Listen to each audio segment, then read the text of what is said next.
Very happy how the team turned up today, and all credit goes to Jasprit Bumrah. I think the world-class bowler, once in a generation bowler. I think that's what he delivered today. I think this should go to him actually. So I think if he didn't bowl that way and the death overs, I think I would not be signed. End of the day ये match India के लिए बुमराह जीता है। मैं तो बुमराह को appreciate करूंगा। 18वें over में जसप्रीत बुमराह ने जो 6 रन दिए ना, वो कमाल का ओवर था। इनके 3 ओवर में 48 रन बने इंडिया के, इनके 3 ओवर में 37 बने, तो वो एक फर्क हो गया। और 18वां ओवर बड़ा टर्निंग करता है। कल अहमद भाई ने कहा इंडिया जीतेगा, इंडिया जीत गया। 7 विकेट से 7 रन से ही जीता। ऐसा मुकाबला हुआ, सख्त मुकाबला। आमिर भाई, आपने कहा था इंडिया नहीं पहुंचेगा सेमीफाइनल में, वो पहुंच के जीत के फाइनल में भी पहुंच चुके हैं। आज आपका इंस्टाग्राम और ट्विटर भरा हुआ होगा और ऐसी ऐसी बातें होंगी जो ना सिर्फ गंदी होंगी, फिजिकली इम्पॉसिबल नहीं। वो तो लोग हैं, हम तो क्रिकेट पे बात करते हैं। क्रिकेट बहुत अच्छी हुई आपने देखा, और आज इंडिया कंप्लीट क्रिकेट खेला। बाकी इनके सारे मैच देख लें, ऐसी पूरे टूर्नामेंट वो क्रिकेट नहीं खेला। मैंने प्रेडिक्ट अच्छी की थी टीम की, इंग्लैंड। अब कैच तो मेरे हाथ में तो नहीं है ना कि कैच छोड़ दो। अब एक इनफॉर्म बैट्समैन का कैच छोड़ेंगे जब वो 15 पे खेल रहे हैं, उसने 35 बॉलों पे 90 कर दिया, तो फिर यही डिफरेंस पड़ता है। मैंने बहुत देखा है ये, स्पेशली संजू सैमसन वगैरह को। आप इंडिया में मैचेस देखें, जब बैटिंग पैराडाइज पिचेस होती है, ये बहुत रन करता है, ये बहुत मारता है। ये आप हमेशा नोट करना, ये बड़े रन। अभी किसी ने नोट किया इस मैच में 34 छक्के लगे, 34 छक्के और तकरीबन 40-41 चौके लगे इस मैच में। अब आप इससे अंदाजा लगा लें। मैं तो कह रहा था 200 स्ट्राइकिंग फोर्स छक्कों का, ठीक है। मैं तो कह रहा था 270-80 होने चाहिए, तो 270-80 में 6 और छक्के लगा ले, 40 छक्के हो जाते तो 45-50 है कि जिस तरह की इंडिया ने बैटिंग की, स्पेशली संजू, उसने आउटस्टैंडिंग बैटिंग का मजा उसमें शुक्रिया उसको अदा करना चाहिए, इनका जो कैच ड्रॉप किया 15 रन पे कप्तान नहीं कह। बुमराह आज के दौर में तो नो डाउट बेस्ट बॉलर हैं, लेकिन वसीम अकरम से उनका मुकाबला नहीं। आज भी हमने देखा है उनकी बड़ी इंप्रेसिव जो है वो स्पेड होता है। आमिर फराज क्यों नई बॉल, मिडल ओवर, डेथ, इतने इंप्रेसिव, इतने लीथल हमारे पास कब आएगा सब? मेरे ख्याल से ऐसा सेमीफाइनल इससे पहले कभी देखा नहीं। हाई स्कोरिंग 253 रन, 7 रन से मैच हारना, जबरदस्त सेंचुरी, दोनों टीमों की तरफ से बैटिंग आउट। मेरे ख्याल से ऐसा सेमीफाइनल इससे पहले कभी देखा नहीं। हाई स्कोरिंग 253 रन, 7 रन से मैच हारना, जबरदस्त सेंचुरी, दोनों टीमों की तरफ से बैटिंग आउट क्लास। बॉलिंग नज़र आई है कि दोनों टीमों के पास वीक थी, लेकिन साफ फ़र्क नज़र आ रहा था बुमराह का। बुमराह ने जैसे बॉलिंग की है और साथ फील्डिंग जैसे इंडियन टीम ने आज की है ना, अनबिलीवेबल और टॉप क्लास क्रिकेट हुई है। जितना क्रेडिट हम इंडियन टीम को दे रहे हैं ना, मेरे ख्याल से उतना ही क्रेडिट इंग्लैंड टीम को देना चाहिए कि गिव अप नहीं किया उन्होंने लास्ट बॉल तक। बहुत अच्छे। शायद भाई, आपकी नज़र में टर्निंग पॉइंट क्या था इस मैच में? देखिए, टर्निंग पॉइंट एक से ज़्यादा थे। एक तो 15 रन पर सैमसन का कैच गिरना, वो बड़ा क्रूशल था। उसने जिस तरह इनिंग्स खेली, और ब्रूक ने आके कहा कि मैं हैंड्स अप करता हूँ, मेरी वजह से एक बड़ा क्रूशल कैच गिरा। फिर 18वें ओवर में जसप्रीत बुमराह ने जो 6 रन दिए ना, वो कमाल का ओवर था। इनके 3 ओवर में 48 रन बने इंडिया के, इनके 3 ओवर में 37 बने, तो वो एक फ़र्क हो गया। और 18वां ओवर बड़ा टर्निंग पॉइंट था इस मैच। बासित भाई, संजू सैमसन अगर जो नॉकआउट स्टेज वाला मैच था अगेंस्ट वेस्ट इंडीज़, वो इनिंग्स और आज की इनिंग्स अगर आप ये देखें, अगर कोई इन फॉर्म हो तो फिर उसको अपनी फॉर्म का पूरा फायदा उठाना चाहिए, और वो आज दिखा। आप बात करें, जो इंग्लैंड रिलाई कर रहा था वो था जोफ्रा आर्चर पे और अदील रशीद पे, ये उनके मेन बॉलर्स थे। फिर जिमी ओवर्टन था, फिर उसके बाद आप विल जैक की बात करें या सैम करन की आप बात करें, तो ये वो हैं कि इनसे इतनी ज़्यादा एक्सपेक्टेशंस नहीं है। बट जिस तरह जोफ्रा आर्चर के अगेंस्ट खेला और अदील रशीद के अगेंस्ट खेला, क्या कहेंगे? Top class batting. शोएब भाई, एक 40 ओवर में 499 रन बन रहे हैं, तो इसका मतलब है ना कि कितनी ही जबरदस्त पाठा पिच था। विराट कोहली और शर्मा, विदाउट देम हो सकता है इंडिया स्ट्रगल करेगा, और इंडिया फाइनल तक पहुंच गया। तो इसका मतलब है कि वो ever I am saying about the coach Gautam गंभीर, प्लेयर्स तो वो बना रहे हैं, सामने नजर आ रहा है वो रिजल्ट, कॉन्फिडेंस है। देखिए, नसीम भाई संजू सैमसन को कॉन्फिडेंस नहीं दे रहे थे, उसने अपने बल्ले से कॉन्फिडेंस देकर दिखाया। और अगर आप इनको अंदर डेप्थ है कि प्लेयर्स में, आप इनकी फील्डिंग देखो, फील्डिंग तक इनका क्रिकेट देखो, it is so much on another level.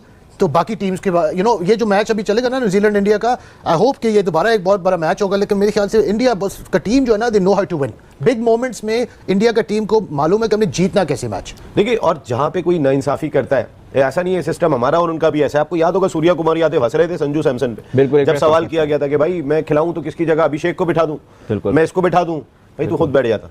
सबसे बड़ा तो इंपॉर्टेंट चीज ये थी कि रन होंगे उनके इंपैक्टफुल रन सूर्या कुमार यादव के दिखाई नहीं दिए। अगर बनती है जगह, जैसे हम कह रहे थे भाई सलमान किसी तरह बीमार पड़ के ये बाहर बैठ जाए तो कोई बाबर और ये दोनों तो टीम को कुछ तो फायदा हो जाए हम, लेकिन हमारे पास हमने पीछे तैयार नहीं है। मैंने बहुत देखा है ये, स्पेशली संजू सैमसन वगैरह को। आप इंडिया में मैचेस देखें, जब बैटिंग पैराडाइज पिचेस होती है, ये बहुत रन करता है, ये बहुत मारता है। ये आप हमेशा नोट करना, ये बड़े रन करता है। ये तो इनकी अभी बैड लक चल रही है कि अभिषेक शर्मा बिल्कुल आउट ऑफ फॉर्म हुआ है। नहीं तो जितनी अच्छी बैटिंग विकेट आज के मैच में नजर आ रही है, जितने रन हुए 250 रन हो रहे हैं, तो इसका मतलब यह है कि बहुत अच्छी बैटिंग विकेट थी।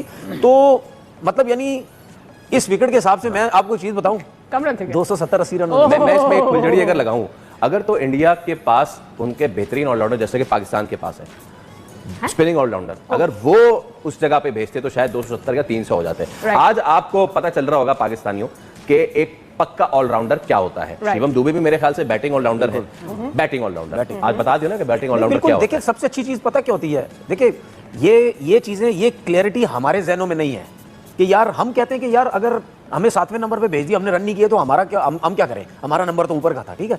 लेकिन दूसरी जो टीम्स है ना, जो बिल्कुल स्टैब्लिश हुई हुई है, जो परफॉर्म करती हैं, जो सिर्फ जीतने के लिए बात करती हैं, वो ये नहीं कहती। अब तिलक वर्मा ने क्या किया, 6-7वें नंबर पे आया, ठीक है। अब मैं देख रहा हूँ उसने को 2-3 छक्के एक ओवर में लगा दिए। किसको लगाए? आर्चर को, ठीक है। उसने अपना, उसका जो काम था, उसकी जो जॉब थी, उसको नीचे भेजा, भाईजान आप रुक जाएं, हम डोबी को ऊपर भेज रहे हैं। सूर्य कुमार को खुद रुका, तो उसने बोला अब मेरे पास आखिरी सेकंड लास्ट ओवर का एक मौका मिला हुआ है, मैं इसको कर देता हूं, ठीक है। उसने वहां पे अप्लाई कर दिया। बुमराह आज के दौर में तो नो डाउट बेस्ट बॉलर हैं, लेकिन वसीम अकरम से उनका मुकाबला नहीं है। वसीम अकरम जिस दौर में थे उस दौर में बुमराह तो देखें T20 खेले ना, वसीम अकरम टेस्ट मैच में दिन में 22-22 24-24 ओवर करवा देते थे। फिर वनडे क्रिकेट में 10 ओवर करवाना, T20 क्रिकेट तो उनके दौर में थी नहीं। फिर वसीम अकरम का अगर आप कैरियर उठा के देखें तो वसीम अकरम अनफिट बहुत कम रहे हैं। तो मेरे ख्याल में, मेरे ज़ाती ख्याल में ये नहीं कि वसीम अकरम पाकिस्तानी है, वसीम अकरम मेरे ख्याल में बहुत बेहतर बॉलर हैं बुमराह से, लेकिन बुमराह की अपनी क्लास है। देखें इसका फैसला तो अभी बुमराह का कैरियर चल रहा है, वसीम अकरम का कैरियर खत्म हो चुका है, इसका फैसला फिर तारीख करेगी कि कौन बेहतर बॉलर है, लेकिन अभी तक वसीम अकरम मेरा ख्याल बहुत ऊपर है उनसे। Wasim Akram is far better than Jasprit Bumrah. If भाई जो आज बुमराह का स्पेल था वो किस हद तक वाइटल रहा है, क्योंकि जिस तरह उन्होंने यॉर्कर्स किए हैं, उनका जो ओवर था वो रन सेविंग उनके ओवर्स थे जो वापस लेकर आए। वरना इस तरह मैंने पहले कहा कि पहले पावर प्ले में 10वें ओवर में 15वें ओवर में तीनों फेजेस में जो था वो इंग्लैंड इंडिया से आगे था।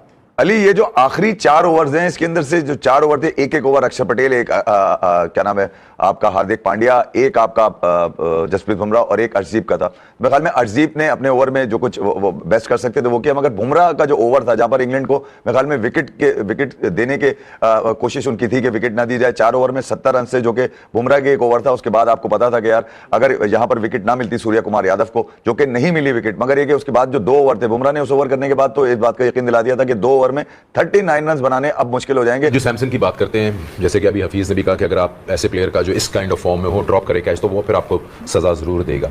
8 मैचेस में 4 की मेन की बारी आई है इस वर्ल्ड कप में। हमने डिस्कस किया कि दोनों हाथों से ग्रैब किया। इनकी पोस्ट मैच प्रेजेंटेशन में 2-3 बातें फिर सुनने को मिलती हैं जिससे आप माइंडसेट का अंदाजा लगाते हैं। एक तो उन्होंने कहा, अब हाइंडसाइट में आप कह सकते हैं कि उन्होंने कहा हमने जब पिच देखी थी मैच से पहले तो हमें पता था ये 250 वाली पिच है। फिर हमने सेल्फलेस खेला कि मेरे 100 नहीं हुए, पहले भी 97 कुछ किए थे, आज 89 किया। We were looking and targeting 250 rather than 100s and 50s amongst individuals. लेकिन क्लैरिटी थी उनको, यानी पिच को जो उन्होंने एसेस किया, स्पॉट ऑन किया।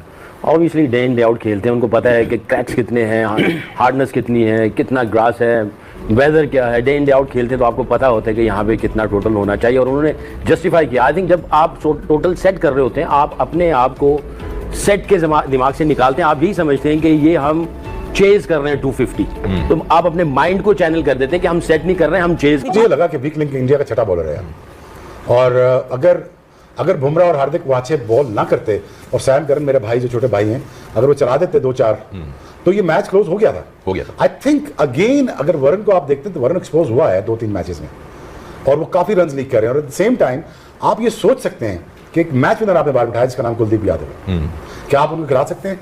क्या आप ये कह सकते हैं कि नहीं हम विनिंग कॉम्बिनेशन चेंज नहीं करेंगे? भाई संजू सैमसन कैसे अंदर आ गया? फिर उसको भी तो चेंज करके लाया ना, वो भी तो 11 में आया कि नहीं आया?